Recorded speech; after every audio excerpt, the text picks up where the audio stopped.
Hello student, कैसे हैं आप सभी लोग। आप सभी लोग को पता होगा कि ठंड का छुट्टी चल रहा है। ठीक है, इसलिए आप लोग घर पे आराम कर रहे हैं, तो आराम ना कीजिए, आप लोग पढ़ाई भी कीजिए थोड़ा। ठीक है, और ठंड से बच के रहिए। आइए देखिए, क्लास 4, 5, 6, 7, 8 का अंग्रेजी में होमवर्क दिए हैं, पार्ट्स ऑफ स्पीच।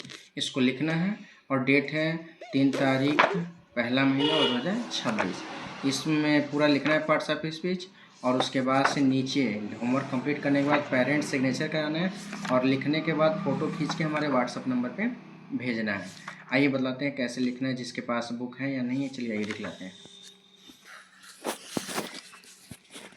चलिए देखें, ये ध्यान दीजिए, हमें होमवर्क में क्या मिला है। पार्ट्स ऑफ स्पीच है, इसको हिंदी में शब्द भेद बोलते हैं। कक्षा 4, 5, 6, 7, 8 का होमवर्क है। डेट देख लीजिए 3 तारीख पहला महीना 2026। आइए दिखलाते हैं।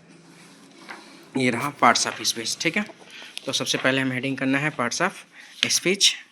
इसमें इंट्रोडक्शन दिया हुआ है कि इंट्रोडक्शन क्या होता है। परिचय, वाक्यों में प्रयोग किए जाने वाले शब्दों को अनेक कार्यों के अनुसार अलग अलग भागों में विभाजित किए जाते हैं। इसे हम क्या कहते हैं, पार्ट्स ऑफ स्पीच या शब्दभेद कहते हैं। ये कितने प्रकार के होते हैं, ये आप लोग को मालूम है कि ये 8 प्रकार के होते हैं। पहला है नाउन, दूसरा है प्रोनाउन, तीसरा एडजेक्टिव, चौथा वर्ब है, पांचवा एडवर्ब, छठवां प्रीपोजिशन, सातवां कंजक्शन और आठवां है इंटरजेक्शन। अब इन लोगों का संक्षेप में विवरण दिया है, हमें लिखना है। ये पूरा जो बता रहे हैं, हेडिंग का लिखना है हमें नाउन। अब देखिए, हिंदी में भी और अंग्रेजी में दोनों में डिफिनेशन। नाउन किसे कहते हैं, किसी व्यक्ति, वस्तु या स्थान, विशेषता या कार्यकलाप को प्रकट करने वाले शब्दों का क्या कहते हैं, नाउन कहते हैं। A noun is a word that refers to a person, place, things or quality. अब हमें एग्जाम्पल भी 2 लिख लेना है। ठीक है, जैसे रवि प्लेज हॉकी, इसमें नाउन कौन है, रवि है। दूसरा बोला है कि आई लिव इन देहरादून, इसमें देहरादून क्या है, नाउन है। ठीक, अब इसके बाद नाउन के बाद हमें चलना है दूसरा जो हमारा है पार्ट्स ऑफ स्पीच, ये है प्रोनाउन। देखिए, प्रोनाउन को हिंदी में बोलते हैं सर्वनाम। तो जो शब्द किसी नाउन के स्थान पर प्रयोग किया जाता है उसे हम क्या कहते हैं, सर्वनाम कहते हैं। अब इसका हिंदी में डिफिनेशन हो गया, अंग्रेजी में हो जाएगा a pronoun is a word that is used in place of a noun. ठीक, एग्जाम्पल देख लीजिए। एग्जाम्पल है Pravesh is a boy, he goes to school daily.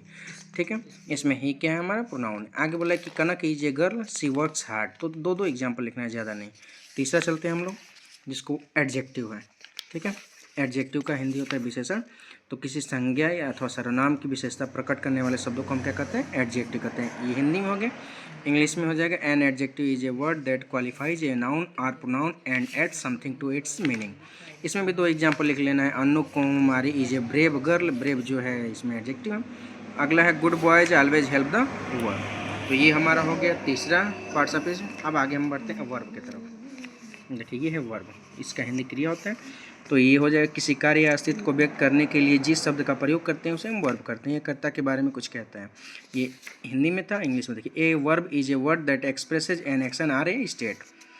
इसमें दिया हुआ एग्जाम्पल 3-4 दिया हुआ है। तो अंकित गोज अंकित जाता है, ये है प्रेरणा सामी इन द मार्केट। तो इसमें से 2 एग्जाम्पल आप लोग को नोट कर लेना है।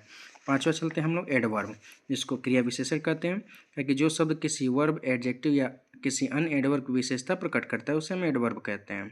N adverb is a word that qualifies a verb, an adjective और another adverb adds more information in the sentence. Example इसमें से 2 नोट कर लीजिएगा। My son reads quite clearly, Neha sing sweetly. उसके बाद से हमारा नंबर 6 है, जिसको प्रीपोजिशन, जिसको संबंध बोधक अव्यय कहते हैं। अव्यय, ध्यान से, वह शब्द जो किसी नाउन अथवा प्रोनाउन से पहले प्रयोग होकर वाक्य के दूसरे शब्दों से नाउन या प्रोनाउन को संबंध बताता है उसे प्रीपोजिशन कहते हैं। हिंदी में था, अब इंग्लिश में division. A preposition is a word placed before a noun और pronoun to show how the person or thing denoted by the noun और pronoun stand in relation to something else. इसका भी हम लोग एग्जाम्पल ले लेंगे। 2 example ले लेना है कि there is a law in my house. अगला दिया है कि she jumped into the river. तो इसमें 4 दिए है, तो 4 में से कोई 2। आगे हम बढ़ते हैं, देख लीजिए वाक्य में जो लिखा हुआ है। ये आगे फिर से बढ़ते हैं हम लोग कंजक्शन। संयोजक है वह शब्द जो शब्दों या वाक्यांशों अथवा उपवाक्यों को जोड़ता है उसे कंजक्शन कहते हैं। अब इंग्लिश में डिफिनेशन है, a conjunction is a word that joins words, phrase or sentence. Example है Poonam and Priyanshi are friends. दूसरा दिया the books are on the table or in the drawer. तो ये हमें लिखना है, उसके नीचे भी जो दिया उसको लिखना है। 8वां है हमारा इंटरजेक्शन, इसको विस्मय बोधक अव्यय बोलते हैं। वह शब्द इसका प्रयोग हम हृदय में अचानक उठने वाली भावनाओं को प्रकट करने के लिए करते हैं, इसे इंटरजेक्शन कहलाते हैं। ऐसे वाक्य में एलस है, हो रहा है, ब्रेवो है आदि शब्दों के साथ मार्क ऑफ एक्सक्लेमेशन लगा होता है। कुछ वाक्यों के अंत में एक्सक्लेमेशन मार्क भी लगा होता है। An interjection is a word that expresses sudden feeling of the heart. इसका एग्जाम्पल है एलस, आई एम र्यून, और our team won the match, bravo you have done it. ये सारा चीज़ लिखना है। एक बार फिर से दिखला दे रहे हैं हमें कहाँ कहाँ से लिखना है। ये देखिए पार्ट्स ऑफ स्पीच है। आराम आराम से इसको आप लोग रोक के पूरा ये जो दिखाई दे रहा है होमवर्क को हमें क्या करना है, नोट कर लेना है और डेट के साथ नोट करना है और नीचे पेरेंट सिग्नेचर होना चाहिए। और एग्जाम्पल जो 4 दिए उसमें से 2 हमें नोट कर लेना है या पूरा आप लोग की मर्जी। ठीक, ये एडजेक्टिव के बारे में ये सारा हम बता दिए ताकि आप सब लोग को दिखाई दे साफ साफ कि यहाँ क्या क्या नोट करना है, इसीलिए इसको शुरू से फिर से दिखला दिए।